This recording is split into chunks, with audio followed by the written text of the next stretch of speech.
Awesome. Hey everyone. Uh, it's Mortadella here with my good friend from Worldly Council, Myra. How you doing, Myra? Hey everyone, thanks for having me on Mortadella. It's super exciting. I just came back from actually a standard GP in Liverpool, so it'd be great to talk about how things went because it was an interesting tournament for sure. Like Yeah, standard I think GP, everyone knows yeah, about the 500 format. players. Not the best showing number of people, but how is the format in your opinion? Well, personally, I really enjoy like broken formats because it's a good opportunity to really hone in on your theory crafting and also your play skills and how to approach the mirrors. I also like enjoy the Yeah, breach format for the same reason. Like we tested and played the same deck for our respective RCs during that yeah. season.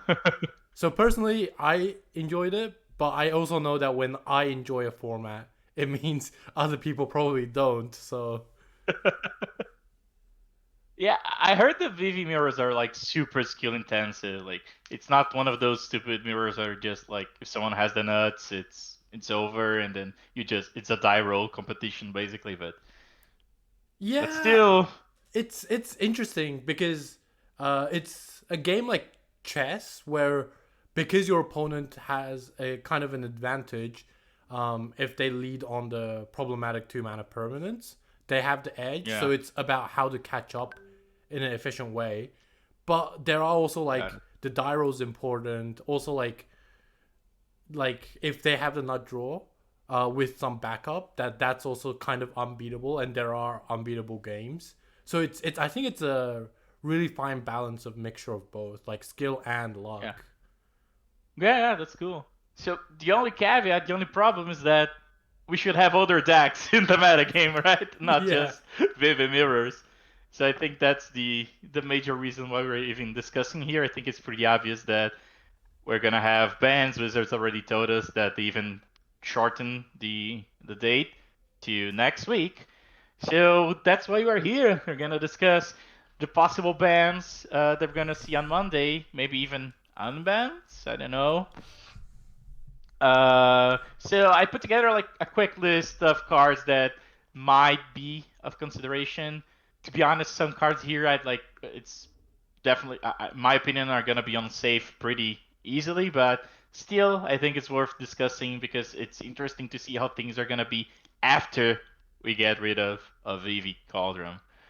So maybe to get things started, let's talk about the first 7 cards, the cards that are already on the ban list. Do you have any strong opinions here? well, I know that you have a strong opinion on the last two of them, like GG's Hopeless Nightmare and GG This Town. Yeah, please give me Esper Pixie back in full power. I promise I won't do anything too crazy.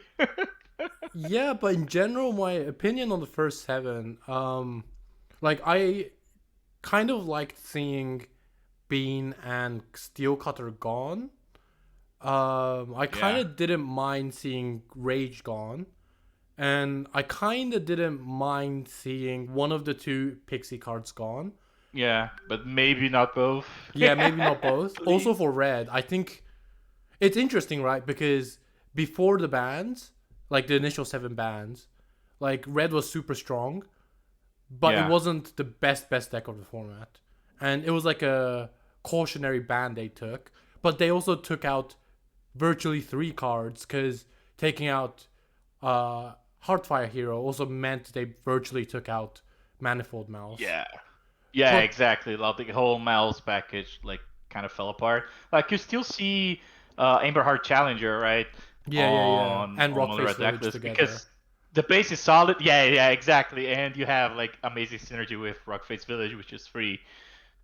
Uh, so I think Cutter is like the most egregious card here. I think it's pretty clearly too much for standard, right? Yep, I totally agree. It's just Yeah, not a play pattern any format can withstand because if you don't have any 0 mana interaction, like in general, like 2 mana permanents have such a strong edge when it's played with no downside, and then yeah, that just scaling throughout the whole game is super problematic. So I think Yeah, Corey is just super egregious. it's good in multiples. It can gain advantage even if you remove it because you can just sandbag it for turn 3 with and double spell it then. It gets out of control super fast. Hmm. I think like it's a cool Eternal card like in Modern and Pioneer, but for Standard it's we can't take it. What about the red cards? I think the other red cards like we talked about Rage and Heartfire Hero. Do you think there's any chance that maybe we did them wrong and they should actually be in Standard right now? Yeah, so this is interesting, right? Because I personally thought like before the bans, oh, like killing two pieces or virtually three Yeah. would kill the deck. But we kind of see like the mono red deck still be somewhat of a contender in this Vivi format.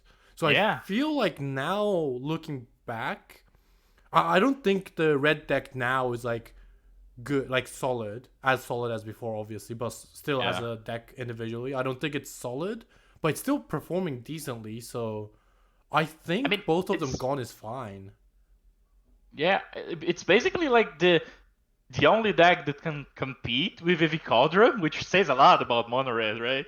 Like it's still negative win right now, I think, because people are respecting the deck as it should, right? Mono Red like fluctuates between how much people play removal spells for it. But yeah, I agree with you. I think like if Mono is still like viable, even without these two big powerful cards, then they're probably fine being on the ban list. And honestly, Monstrous Rage in particular is so frustrating to play against, right? We basically we're talking about how blocking is banned while Monstrous Rage is legal because it's basically impossible to play around it. And Heartfire Hero is just too much for a one drop. Like we joked about Heartfire Hero into Manifold being Splinter Train because it's like a two card combo that basically wins the game. Is just way too fast, I think, as well. Yeah, Uh, so I guess we can. I think in general, the thing Yeah. with standard is that it's important that your early cards scale worse in the late game, or else Yeah. it's like that's like a key indicator of whether a card is too good or not. And rage, Yeah. it's always like gonna scale well. I guess like Yeah. there are scenarios where you like don't have a creature then top deck this, it's bad, which is why Cutter is so good because that's gonna be a Yeah. constant stream of creatures. But like for Heartfire, it's like you top deck this late in the game and you just have a rock face village or have multiple rock face Yeah, yeah, it's village. like 3 power haste creature for 1 mana, well, 3, I guess, but yeah, Yeah, it's like it's like you still a threat. said, It's still a threat. Yeah. yeah, like you said, it's a 3 power haste creature, but also like it's a creature that you basically cannot block or kill if you're low on life total. Yeah. So you have Yeah. to either chump block the whole time or use like exile or nowhere to run Yeah, style of specific removal, removal. like it's not trivial to deal with, and it's a one drop. That I think what you said about that is it's pretty on point. Like Eternal formats like Legacy, Modern, maybe even Pioneer, you can have like powerful one drops, two drops, cards that are good in every stage of the game, like Oscillate Pride, Yeah. uh, Guide of Souls, those type of Ragavan even with Dash. But for standard, you're asking for trouble. Like it's too much for the format. Awesome. What about Beanstalk? You said in the beginning that you think it's like too strong of a card. Yeah, so I think Beanstalk is an interesting card where it's better in Eternal formats than it is in Yeah, Standard. But like the fact that cantrips on its own is just too good of a card to like. Again, it's a scaling thing, right? It's gonna scale well until the end game, or it's gonna scale better into the late game when you can trigger multiple times per turn.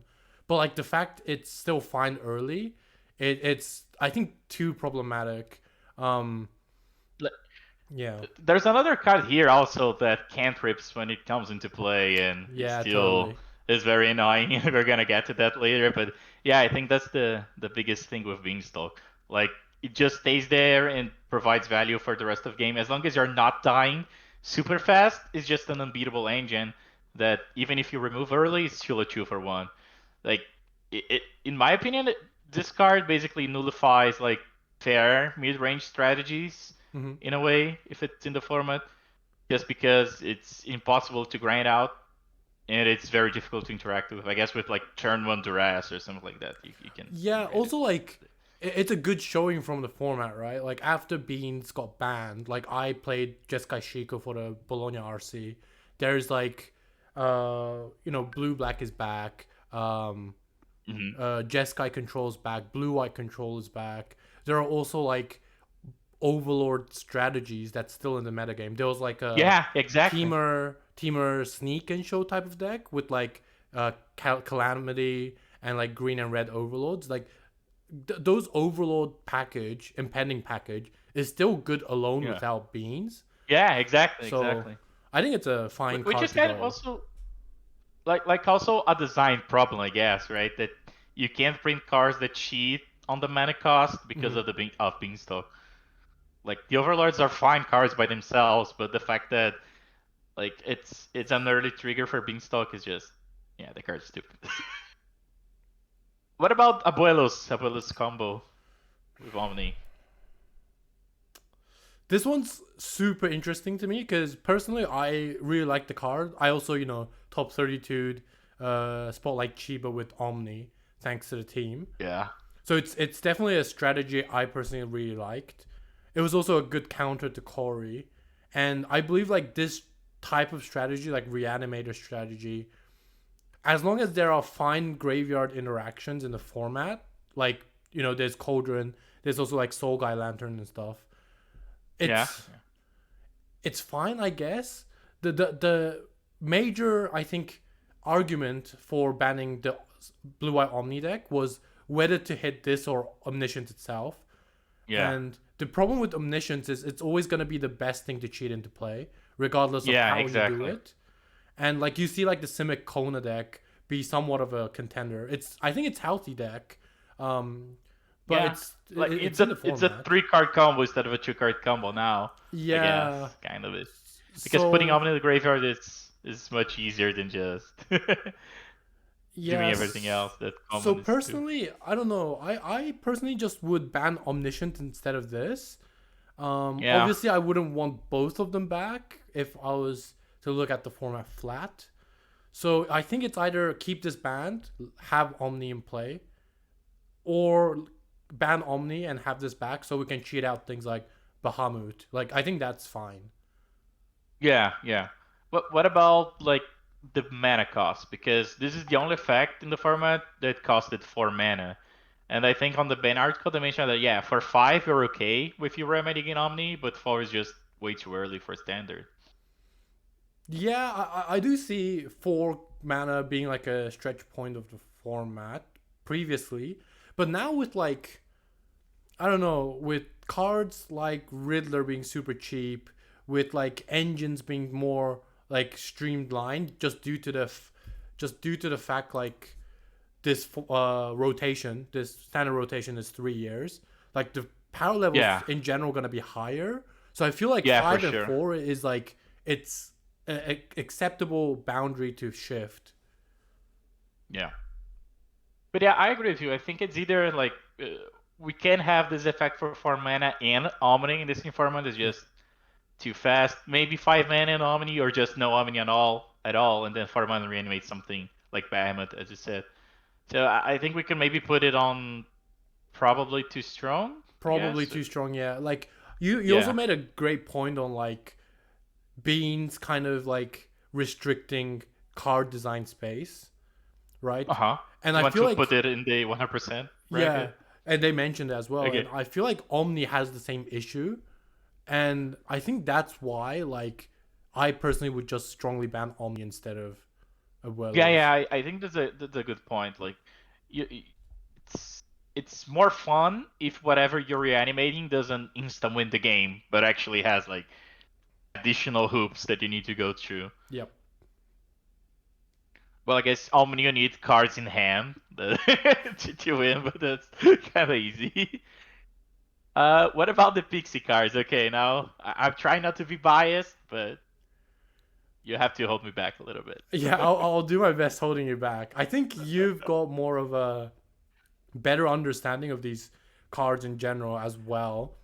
So I'm definitely curious to hear your thoughts. But like personally, Okay, so oh yeah, sorry. yeah, I was gonna say I think this town is actually on the 100% should be banned Mm. uh, tier. I went back on PT Drift in Chicago.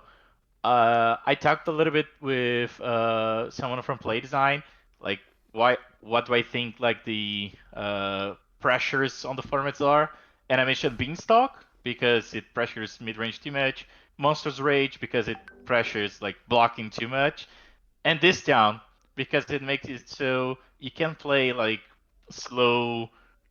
You need to untap with creatures Mm. like Preacher of the Schism, Glisa at the time, just because the card is just so powerful as a tempo play, and also it has the additional issue of the infinite loop with Stormchaser's talent, which is also here like for discussion. So I think the card just can't coexist with Stormchaser's talent at the very least. Oh, sure. That's super interesting. I didn't know you actually talked to the play design team in the Yeah, FT, because like you yeah, absolutely crushed that PT, right? You came ninth on breakers. yeah. Ninth on on a very low tiebreaker with Ian Robb. I think he was on eighth. Wow, yeah, Yeah. so close, just a few percentage away. But But yeah, and you also played Pixie, that format, and then you also yeah, played against many decks during that PT, right? You also played against like obviously I expect you to play against Domain, Red, Blue, yeah, Black, and red. even like Jeskai Oculus. Yeah, it was my winning in that I lost to Kanta. Actually, the games on camera were so terrible. Like I mulligan to Oblivion, I get you nothing, and I got crushed. But it was a bad matchup for Pixie Mm-hmm. anyway. But yeah, I think the card like it's it's the most powerful thing on the Pixie deck by far, like in power level, right? Like the strategy, it's good by itself, but with a power card like this town is ain't big enough, it's just very oppressive against things that you can do in the metagame. Like it was fine at the time because the rest of the format also had a lot of broken cards. Like the last four we discussed were legal as well. But I think like this town is particularly oppressive. Yeah. So would you say this town was basically the card that helped you flip bad matchups? Like you said, like Oculus was a bad matchup and stuff, So, right? so it's like it's kind of a get out of jail free card, Mm. yeah, because it doesn't matter what the opponent's doing if you can just bounce it. Like let's say you have two, like you are ahead on board and you have two this down is big enough, you're never losing. Like doesn't matter what the opponent do. Makes sense. You're Makes either sense. getting massive value or just destroying them on tempo. I had a match against like Red Ring aggressive deck, like at the time was Red Ring Prowess, right? And their sideboard plan was Sentinels of the Nameless City, I think that's the name of the card, like a Yeah. 3 mana 3/4, right? Which is annoying for Pixie because you can't know where to run it. But then I just bounced it 2 turns in a row Mm. and killed them and took the aggressive role, just out of nowhere. They were dead. So it nullifies some of the cards that would be strong against the strategy, like Esper Pixie, for example. Makes sense. Makes sense. So what's your Uh, thought on Hopeless Nightmare then? yeah, so Hopeless Nightmare. Now I'm gonna disagree a little bit with the ban list. I don't think it should be here. I think it was banned for like play pattern concerns because it's a very frustrating card to play against. It's similar to Grief in a sense, right? Like Grief Scam or Grief Reanimate in Legacy that was also banned because you get rid of the opponent's resources too fast, too early. And still, I mean, come on, look at the card. Read the card for me. It's 1 mana, the opponent discards a card and loses 2 life. That's not a powerful card at all. Like, it's not. Like, it has synergy, sure, with the rest of the four, with the cards that are played on Esper Pixie, but the card is so weak by itself. So, I honestly think that it should not be on the ban list, but I understand the reason that it's there. Like, it's a play pattern concern. Yeah. So like on the other hand, I was also testing Pixie to gain information and knowledge how to play against it. But in that format, I was playing predominantly the red green side, and Mm-hmm. the games you would lose are basically hopeless nightmare starts where they actively try and race you, and then if you're Yeah. behind against the prowess, the other tokens, then like you'd have to balance out how to use removal versus like how to keep cards in your hand to like actually be able to turn the corner and present a clock. And then you'd also then have to play around like their removal that they're gonna buy back. But I think these things can be frustrating, but also a key play pattern knowledge or skill that a player can leverage to gain more win percentage. So personally, I didn't mind too much in playing against Hopeless Nightmare. It was their, like, I understood it as it was their plan against us. So we have to Yeah. know, and it's on us to know how to try and play around it. Obviously, like, you can't always play around it. Like, you just sometimes lose to the double nightmare. Yeah, your hand is reactive and you get stripped all of cards like once a turn for two full run creatures. Yeah, it's So nothing you can do. I think it's frustrating, sure, but it's fine. So I would say it's probably like only to shake things up category, not completely safe. Yeah, I agree. Or even like in a separate section, I would say like it's this card specifically is not here for power level reasons. Sure, yeah. Right? That looks awesome. Like I think the this list makes sense. Let's get into the hotnesses, right? The elephant in the room. Let's start with Vivi and Cauldron. I think you can talk about them together, right? Like, Yeah, so I'll start do you with think they should ban actually both? Cauldron. Either? Um, it's tricky because Cauldron fits in this design space of like it's a unique ability, like unique card that they've never printed something similar to. But it's Yeah. also Like like it a was fine in the format for years, right? yeah, Before yeah, Vivi yeah. was printed. But it's also a card that's going to be narrowing design space. Kind of similar Yeah, to like it has Cutter legacy power or level if you think Abuelos. about it. Yeah, yeah. And I think the thing with Cauldron is that it limits design space in two ways. One in the activated abilities kind of way, and the second is the graveyard strategies kind of way. And I kind of Yeah, just mentioned the fact that having reanimating strategies is interesting for the format. But then if you true. have like Cauldron present in the format, not as a hate card or a value card, but just as a engine card that happens to hit and invalidate certain strategies, I feel like Yeah. that's kind of problematic. But then on the flip side, like you said, Cauldron was always in the format, right? Like until Yeah. Vivi was printed, it was nowhere to be seen. And even after Vivi Yeah. was printed, like we only saw Cosmos with PV bring up this deck. Yeah, And that break. PV came out of retirement, broke a format, and then went back to returned. retirement. Yeah, what a go. Yeah.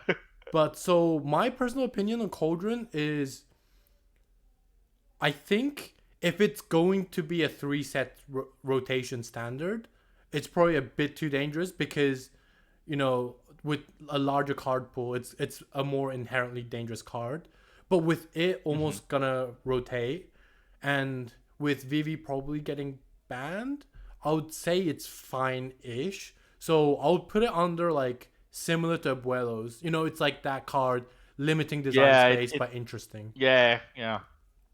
And I think Vivi, you made a very good point hmm, about the flexibility of a card like this. It reminded me a little bit of Deathrite Shaman, actually, which was a card that was very good by itself, right? Sure, like Agatha Sakadro, you can't just throw in the deck with Fetchlands and it's gonna be great.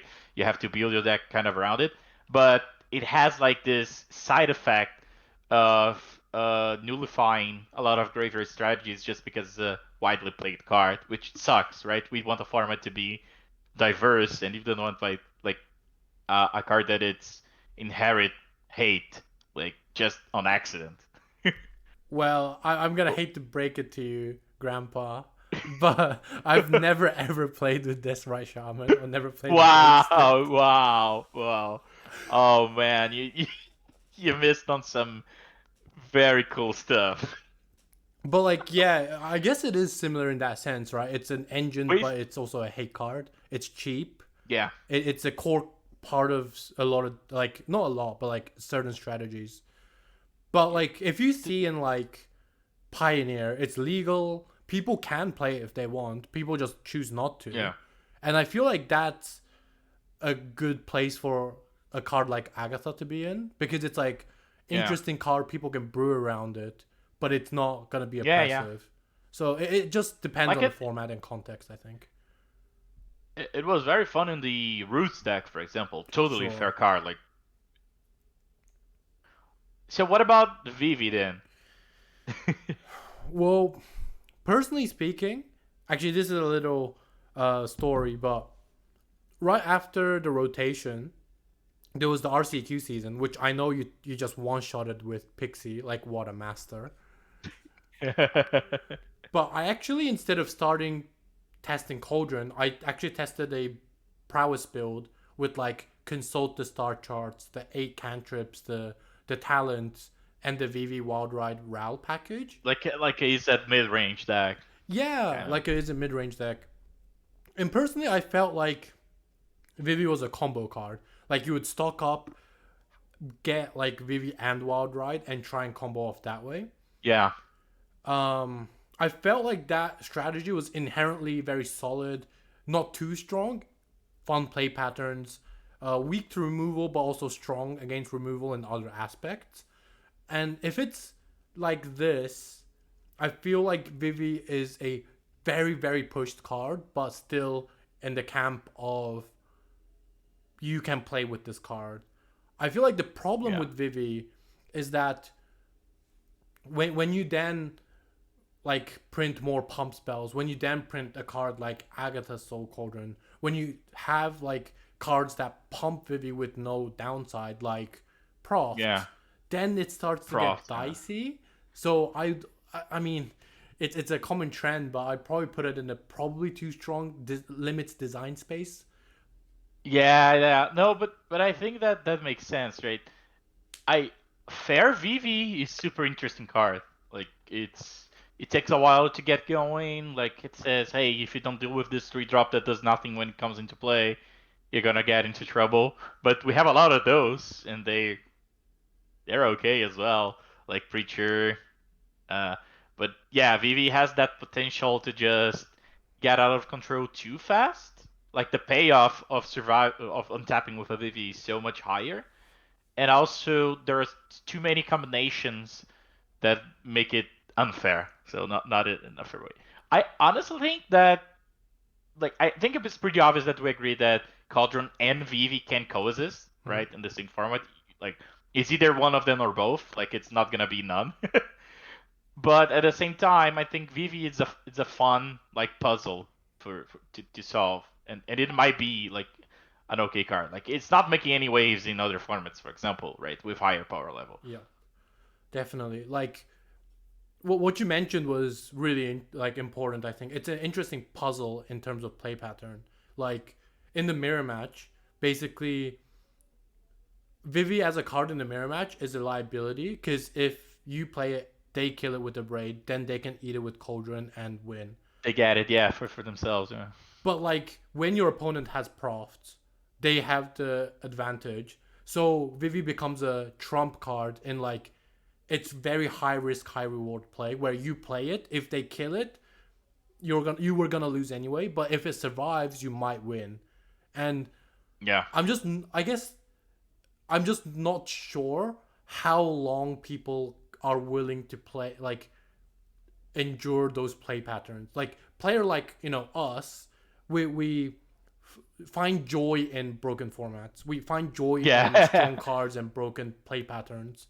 But I guess like that feeling of if I don't remove this in this turn, if I don't take my I turn just off lose. Yeah, to it's remove Vivi, I lose. And I feel like yeah, that's probably something that people like don't particularly like playing against Vivi for, and also the fact of Yeah, like it's a card that really abuses like mana. Like in general in Magic, right? yeah, Like yeah. if you abuse the way you can produce mana, that's like a sign of a key card. It's a big red flag for Yeah. sure.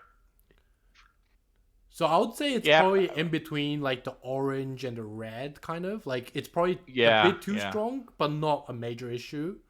But long term yeah. wise, if it's gonna be a 3-set standard, there's gonna be cheap 1 mana cards. So Exactly. probably yeah. Like I would I would like to see like just getting rid of Cauldron in another card that I'm gonna discuss later, but and seeing if Vivi like is an issue still. But I think if you wanna have like play it safe, let's say, just get rid of Vivi. Yeah. Especially because we have words coming up, and I don't want a broken format in words, to be honest. True, true, true. We are gonna be working together and working hard to break it. Yeah, So yeah, we can spill the beans for anyone watching here, like what we are considering. But this is fine because like it's gonna be a completely different format anyway. So okay, but let's say we get rid of the combo part of Vivi Cauldron, right? mm-hmm. There are still some people that believe that the deck it still has issues. Like there are still cards there that are too powerful for the format, and that we actually should ban additional cards, like do a bigger wave of bans. Yep. So the next few cards are cards from the major archetypes Mm-hmm. that we can see maybe getting the X either because they're problematic by itself. They have shown again and again that they they have too much power for the format, or they would be like the next contender after Vivi gets the X to beat like to dominate. Like they are only being kept in check because of Vivi. So first, the cards that are played in Vivi actually, like Profts into the Flood Maw, and I put Quantum Riddler here because I think it's a good discussion. Yep. Definitely. I mean, it's also people are complaining it in modern as well. So Yeah, yeah. So let's start with Riddler actually. So the card is kind of deceptively powerful. I think people slapped on it a little bit. They started adding it in all of their decks, and I was like, it's flavor of the month, right? It's not gonna stick. People will stop playing Riddler. And then it just kept going. It was actually very good. It was actually a powerful enough card to see playing Modern, as I said. In Standard, though, like you don't have Ephemerate to super cheat on it, but you do have Winter Night Stories Flashback, which is kind of like a crazy interaction, right? Do you think it's a card that could get banned like in the next bin announcement, or maybe like it's too early, like it's just been printed, it's not like a Cori level card to get banned so fast? so personally speaking, like the fact that you don't have ephemerate is a good point, because ephemerate would be like by itself like 2 or 3 cards worth of resources for 1 mana Yeah. and leaving back Yeah, for yeah, yeah. 6. Like in standard, the best you can do is splash portal, but even then, that's susceptible to removal and things And of it's a that bad nature. card on itself, right? Yeah, Ephemerate is it's a good card. I think, and unlike in other formats, I'd say because the other formats you have pitch spells, like you go turn to warp this, draw a card, pass, You empty your hand, right? So and fast. yeah, you actually get to play to the board.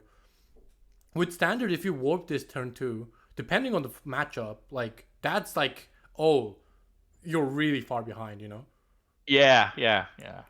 So I feel like the issue with Riddler is when you have decks using bad but really efficient interaction, like bad as in it's losing you cards. It Cards might be a advantage, good yeah. effect, but it's gonna be losing you cards. But that like Yeah. decks start spamming those, and then Riddler recoups all the, basically just helps raise the floor of traditionally what a bad card would have, Yeah. done to your hands. And I feel It like, also hmm? it's also better in the formats where you're actually mulliganing more aggressively, Yeah, like Modern, right? That you know you need like more powerful hands. Sure, you should probably still be mulligan more in standard as well, but it's different. Like a mulligan to 5 in standard, it's much worse than a mulligan to 5 in modern, where you can just win on turn 3 in a mull to 5. Yep. So like I feel like the problem is when a standard deck has properties of a modern deck. Like Vivi was a good example of Yeah, this. yeah, It's got strong resiliency against mulligans. It's got super efficient interactions, and it can kill your opponent out of nowhere. And that's what a modern deck yeah, is basically. And I feel yeah, like, again, same topic continuously, but Riddler as a card alone should be fine. It's just when the card yeah, pool yeah. increases and you get like a lot more efficient interaction, then that becomes a problem. So I would say it's probably safe Safe, yeah, yeah. I'm leaning with towards the that as well. asterisks, yeah. Also, it's kind of early, right? It's not.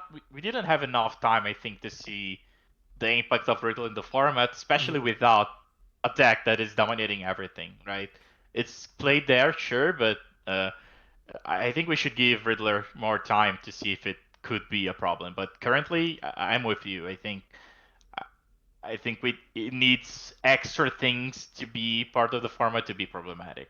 Yeah, like a good example was my good friend and fellow RC Worldly Council team member Charles. He actually played Shout the out Charles. Azorius. Yeah, shout out to Charles. He actually played Azorius aggro with like the Hylia, the Riddler, the one drops in Liverpool and came Yeah. 10-5 with it. And that's just a really good example of like aggro deck utilizing warp engines to make Yeah. a resilient aggro deck. And I feel like decks like that is just such an interesting play pattern to have in the It format. is. And it just makes your control opponent say you can't just like wrath and win the game. You have to then, Yeah. I keep still have up. so much value, yeah. Yeah. My hand is not empty. So I feel like, yeah, Awesome. just keep an eye on Riddler. Obviously a strong card. Obviously buy 4 copies if you haven't. But just yeah, let's give Riddler a shot. Yeah. Also, just to clarify, like we put Vivi and Agatha here in Probably Strong as individual cards. Yeah. I think it's pretty clear that together they are on the 100% should get banned area, right? Just to be clear. Yep. Cool. So Proft is a card that maybe some people think it's weird being there, right? Well, hey, it's just Shimana, draw card enchantment. But a lot of more experienced players, like professional players, recognized how busted this card actually is. Mm-hmm. And I actually think it's like a major contender for getting banned on next Monday. I 100% agree. Like, as much as we like emphasize that Vivi Cauldron is the most busted thing to do in the format, like Cauldron turn 2 is the most scary. I actually think Prof turn 2 is the most scary because Prof is a card, it cantrip, so the floor is super high. Like, and then Yeah, every like line of Beanstalk. Prof is super strong. Like, making a 3 mana 2/2, draw 2 cards, discard 2 card, like Steam Core Scholar, it Yeah, should the be a curve bad into card. Scholar is absurd. It's absurd. Yeah, it should be a bad You're up on card. cards, and you have a 3 mana for a far flying sigils. Exactly. It's a build your own Sarah Angel with no additional mana investment. Like that's a bit weird in its own. And then like the last line of you don't have any maximum hand size. Like for Vivi, interestingly, there are downsides to this where you can't just go to clean up and discard Vivi. But Yeah, it's also there are upsides to this where like you can just against certain decks like blue black and just infinitely draw cards, accumulate cards, and then force your opponent to need to pressure you, and then utilize your resources that way.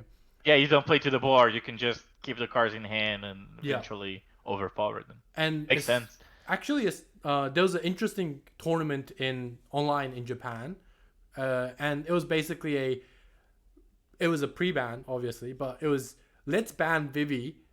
No one can play Vivi standard tournament, and there was Uh huh. quite a turn up, like 50 players I think, and guess what won?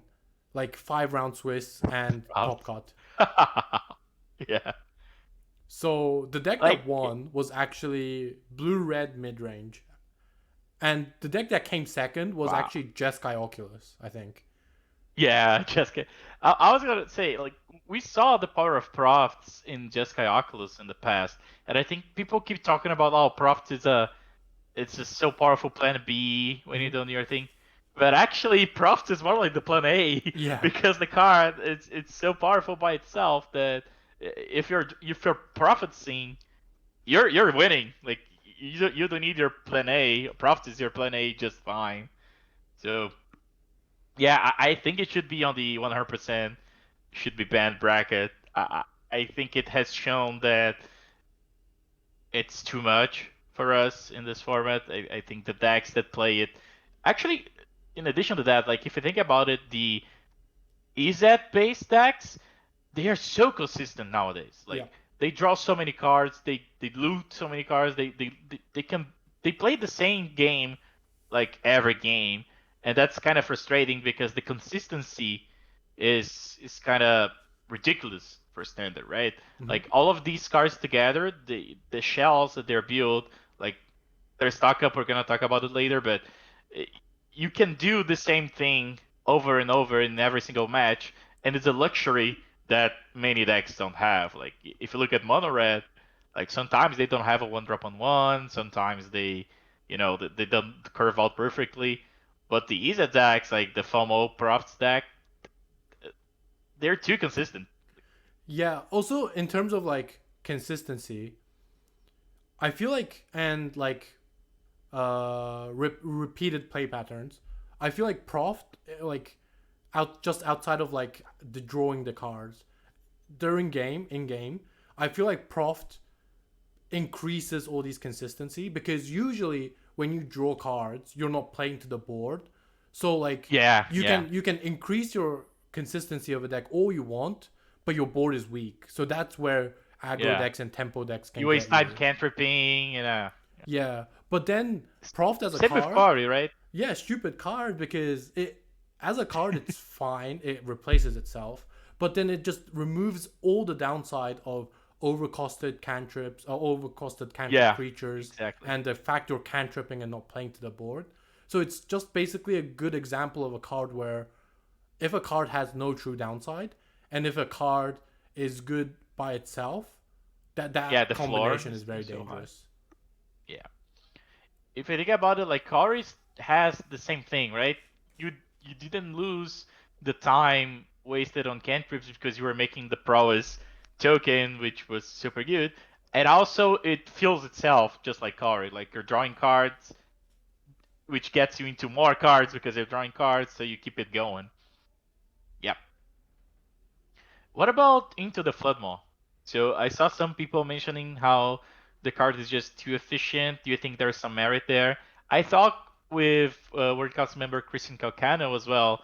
He was on the South American RC. Shout out to Calc, and we talked a little bit about the Vivi Cauldron bans, and he thinks Into the Flood Maw should 100% get banned. Like it's a it's an angle that the blue red deck can take that is just too efficient.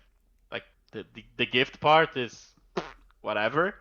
Like this is a vintage legacy power card. Like it competes with Chain of Vapor, which is like 20 years ago. You probably don't even know what Chain of Yeah, Vapor does, right, Myra? GG's. Yeah, but I actually call Into the Flood more. I call it the Blue Boseiju with my friends because it's basically that flexible.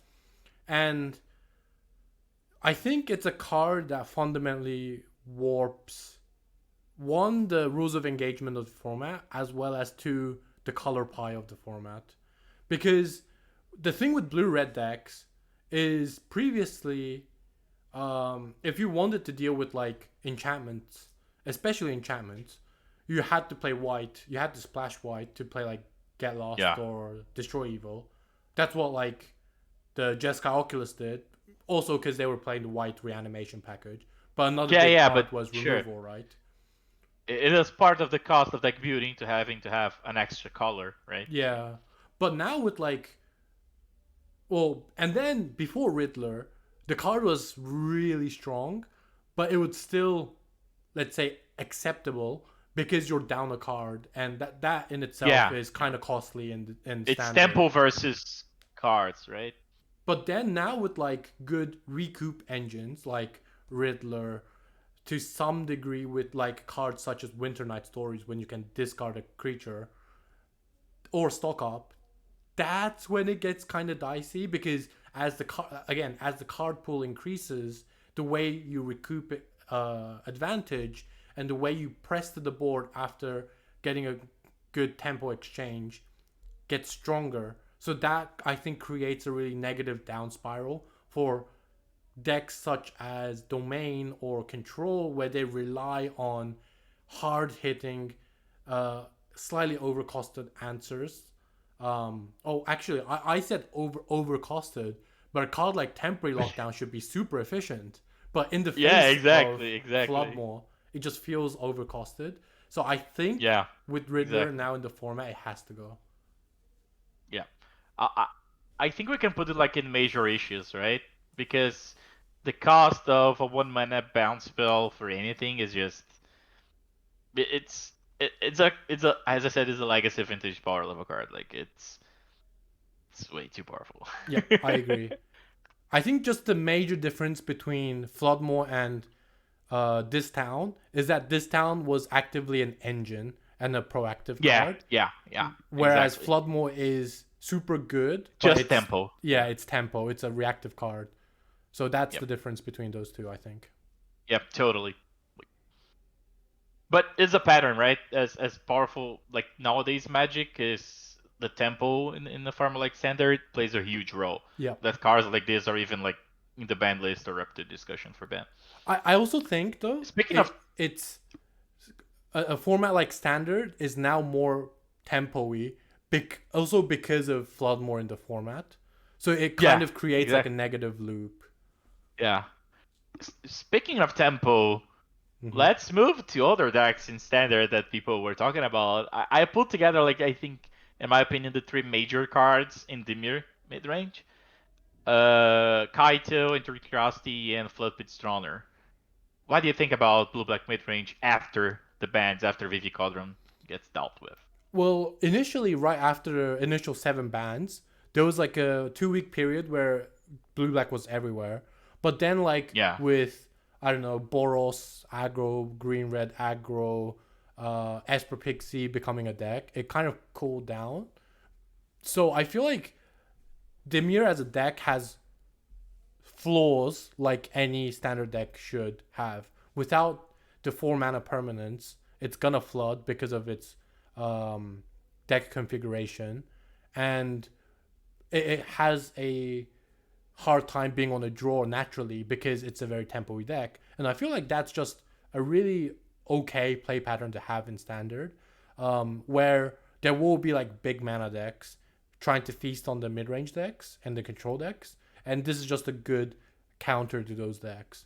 I personally Yeah. think like the Floodpits Drowner should just be completely safe because now we Yeah. also see like decks like Simic, Uroboroid, or even like I guess in the future if aggro is more popular, a deck like Blue White aggro can also adopt it in the sideboard, and I feel like that's just a really Yeah. healthy card to have in the format. Totally agree. I think for a 2 drop, it's not the main issue. The issue is Kaito if you were gonna talk about it, because it's the best Kaito enabler there is, and that's the only reason why it's so in the Dimir deck. So Kaito, I so as I said, like the Dimir deck has a lot of counterplay. I go about it at length about Dimir card choices stuff in my guide on Metafy, so doing some self promotion here, but Go check it check it out. out. But Kaito is a card that uh has major downsides. Like if your opponent is playing like hasty creatures, if they have a huge board, Kaito is very bad. Like you're gonna side it out in some matchups. So it really can be a prey in some metagames that you don't want to play a card like Kaito. However, it really punishes some. types of strategies. Like it's a very early snowbally card. Like on turn 3, you Kaito on a somewhat empty board, you're gonna win the game like 90% of the time. And Ninjutsu is kind of hard to interact with, right? Because you can't use counter spells, and Kaito has hexproof on your turn, so you're gonna get hit immediately. Still, I feel like it's an okay card for the power level that we're seeing in the current standard format. Like even after the bans, I think the card still has uh, ways for you to play around it, so it's not super dominant. Yeah, I agree. Like, I feel like Kaido's the type of card that really like you said, punishes certain strategies. But I feel like that inherently is fine in standard because those decks are also like control decks are also punishing certain strategies. And then it's less about the micro of like, oh, this card is good against my deck. But like looking at the big picture of the standard ecosystem, there will be like decks that will crush the Kaido package. Exactly. So I feel like that's healthy in its own. Also, like even control decks, they can like adopt slightly different play patterns, like be more mid rangey with Tishana's Tidebinder, play more to the Yeah, board yeah, with Beza, um, play more of a tap out control deck like Shiko, going like stock up yeah. Beza Shiko. And I feel like that dynamic of like what kind of control deck you also want to be is a good decision to be able to have make in the format. Yep. Especially if Vivi Cauldron is out of the question, you have less like things that you need to worry about, so you can dedicate your deck more to decks that are in a similar power level to yours. Like you don't have to warp your whole control deck to beat Vivi Cauldron. You can just play good generic cards and then warp it a little bit for the major threats of the format like Kaito without having to worry too much about it. Like it's still gonna be a strong card against you, but it's not lights out when you're too occupied trying to beat Vivi that you don't play answers to Kaito as well. Super agreed. What about Enduring Curiosity? I think it's very, very similar talk to Kaito, and it's slightly worse as a card. That would be my opinion. I feel like Or even the safe.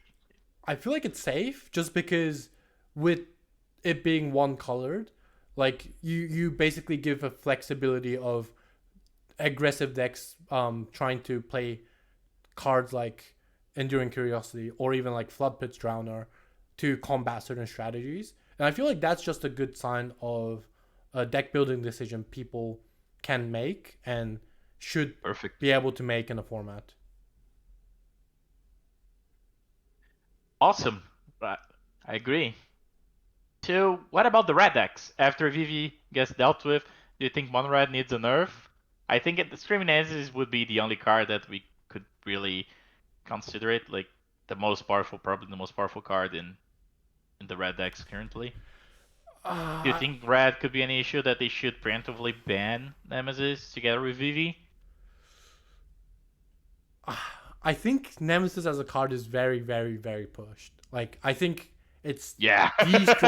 the Compared strongest to card. Ferocidon, for example, like it's Yeah, like it's the strongest card of the red color right now. yeah, But I guess I think just at a certain point, it's okay to have unique and powerful cards in the format. Because if we take too much of it, we take a really big part of the format away. And there will be frustrating play patterns with like multiple nemesis. But I feel like that's just a standard format that we're tasked to work against. And there are ways to combat these. Like red decks can removal spells. yeah, like removal spells. Red decks can play or splash white to play like Sheltered by the Ghost. Black decks will be more popular, and I feel like we've taken enough cards from red. You guys can keep Yeah. Nemesis. Poor Red, right? I Yeah, agree with poor you. red. I think Red is in a sweet spot right now that if you want to beat it, you can beat it. But if you forget about it, then it just can crush an entire tournament just because people are unprepared for it. And I think Nemesis uh, plays into that. I'm gonna put it on only to shake things up because I can see it like if you really don't want red to be like a major player, like you think it's the most frustrating card, like it's the most powerful card Yeah. from red for sure. The next two are kind of like targets for like the Izet mid-range deck that you mentioned, but also they have shown before that they can be quite powerful cards by themselves. Let's start with Stock Up. What do you think about Stock Up? I think they have to let stock up in the format because it's a pillar of too many decks. Like now with consult the star charts, certain decks can not play full 4 copies of stock up and rely on that instead. But you still have like the Simic Omni deck. You still have Jeskai Shiko that's more of a tap out deck. So they prefer like Yeah. stock up. There will be decks like like other combo-y decks, mid-rangey decks, or even blue aggro decks that can play this either in the main board or sideboard. And I just feel like this the card stock up is very pushed. But if we were ever to ban stock up, it's less due to the fact that the card is problematic, but the fact that the card pool is too big. So I would say it's in between green and yellow.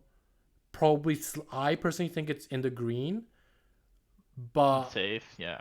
I feel like if Wizards decides to ban stock up, that they should really look into changing the standard rotation, which I'm sure. 2 years, Yeah. yeah, instead of 3. Yeah, I agree. Like, I think the major thing with Stock Up is just that it's so much better than all the other card advantage options if you are playing Sorcery Speed. So, and of course, that's a very good point for to keep Stock Up because you have to play at Sorcery Speed. It's a huge drawback. And as I said, Console the Star Shards was recently printed, but if we had Memory Deluge or a similar card, it would also probably compete with Stock Up like power level wise. You see it in Pioneer actually, like blue white control decks, they tend to even favor Memory Deluge because of the instant speed.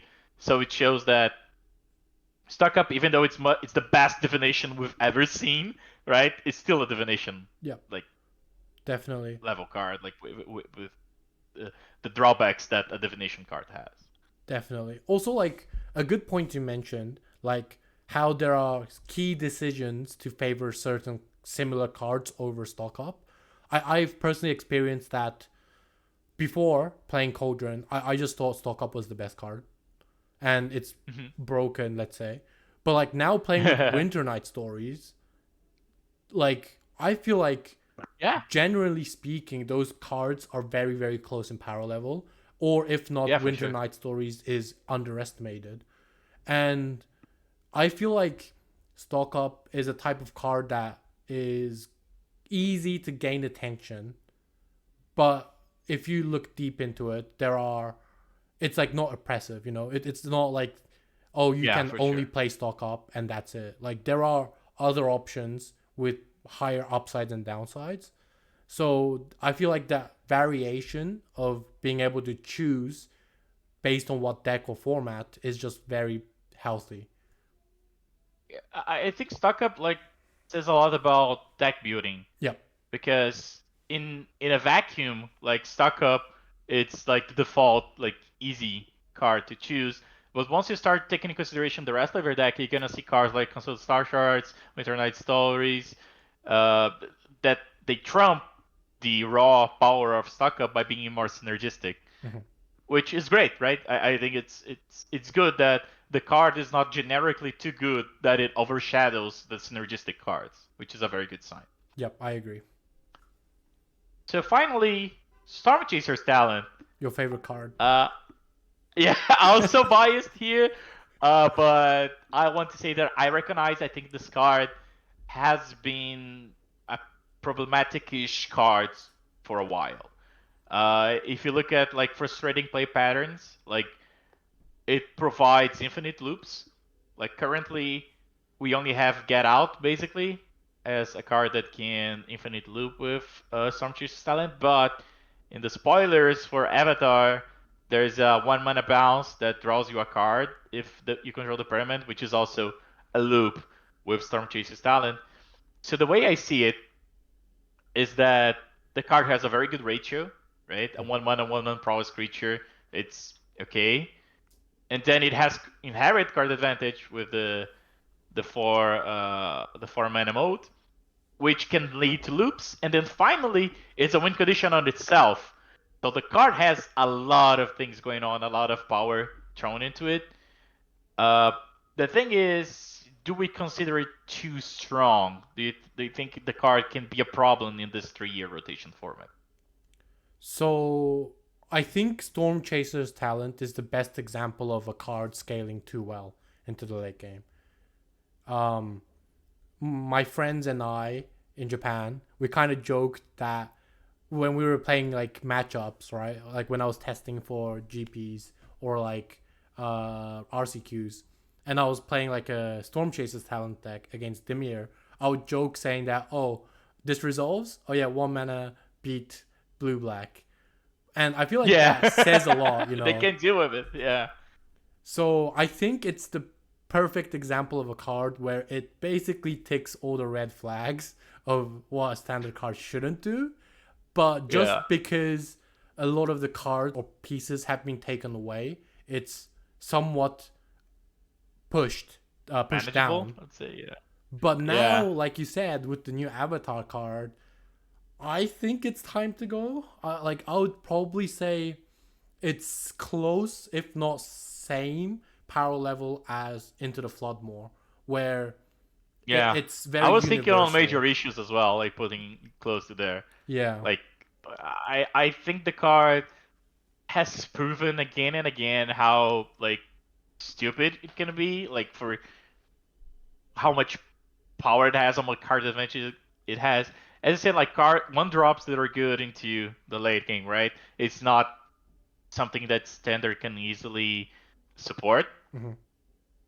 The only thing holding it back, I think, was that we got rid of the loop, like a good loop with this down and big enough. And I don't know if the new Avatar card is gonna be. It's not gonna be as good as a loop at this town for sure.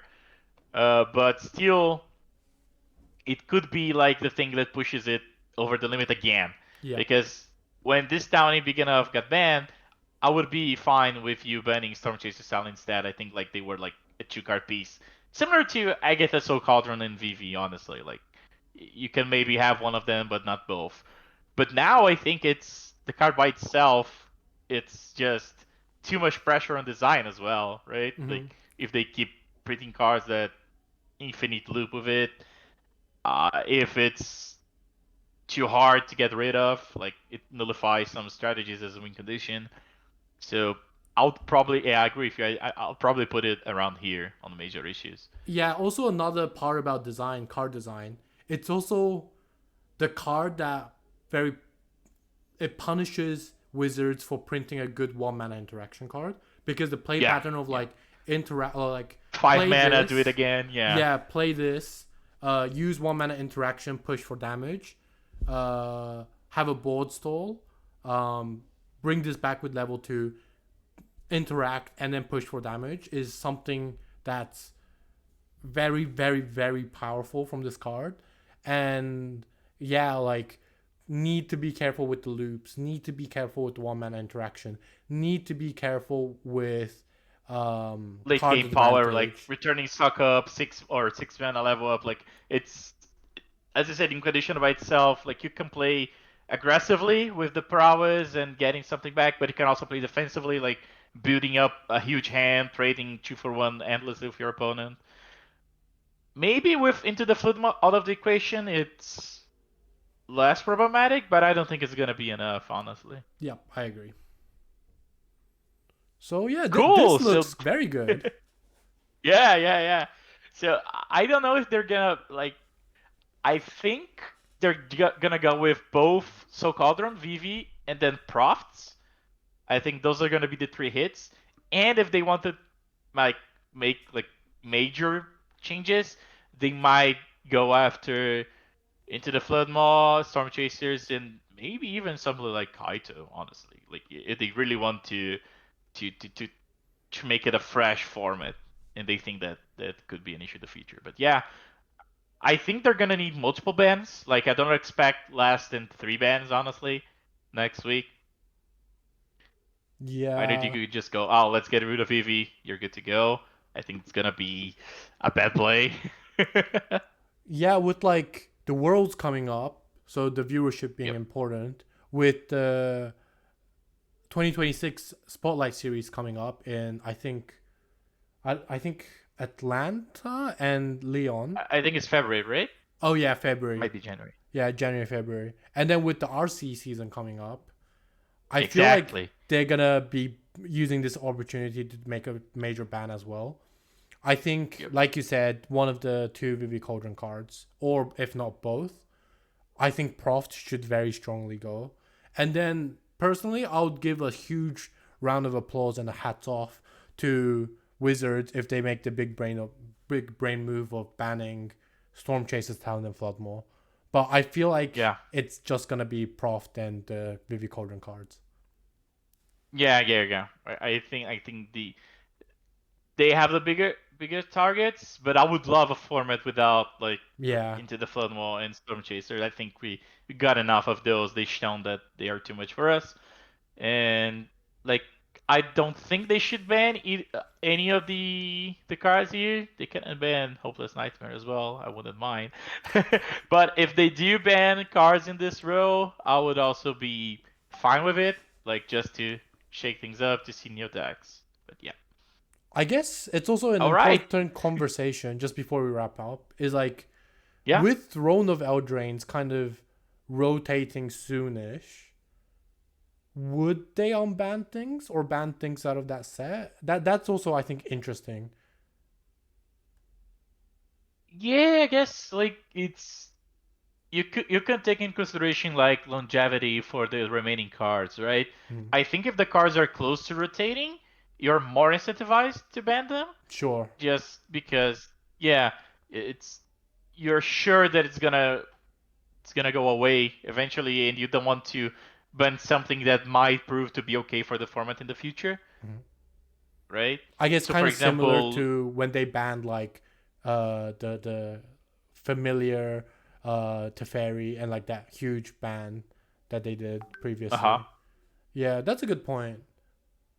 So maybe we can see Hopeless So I, Nightmare I come would I back. would favor keeping newer cards for longer, just to give them more room to develop without the problematic interactions. So that would be also my reason to maybe just ban Cauldron and keep Vivi there, even though Hmm. I think some people think Vivi is like the issue. Yeah, this Cool. seems like a Anything else good you want to weekend. add, Myra, to wrap things up? I guess just shout out to the best team, Worldly Council, heavy play. Yeah. Yep. Let's And I go. guess also definitely go follow and get coaching from the Go Mortadella. And yeah, also Thank you. I'm on X, so I plan to release like deck lists and articles in the future. So if you are interested, please follow me at myra00 underscore mtg at myra00 mtg. Awesome. Cool. I think that's it. I think we're good to go. I hope you enjoyed the video. I hope you enjoyed our thoughts on the ban list. And let's see what's going to happen next Monday. We're excited. All Yeah, let's crush right. Worlds Mortadella. We've got this. Yeah. Let's Super go. excited for it.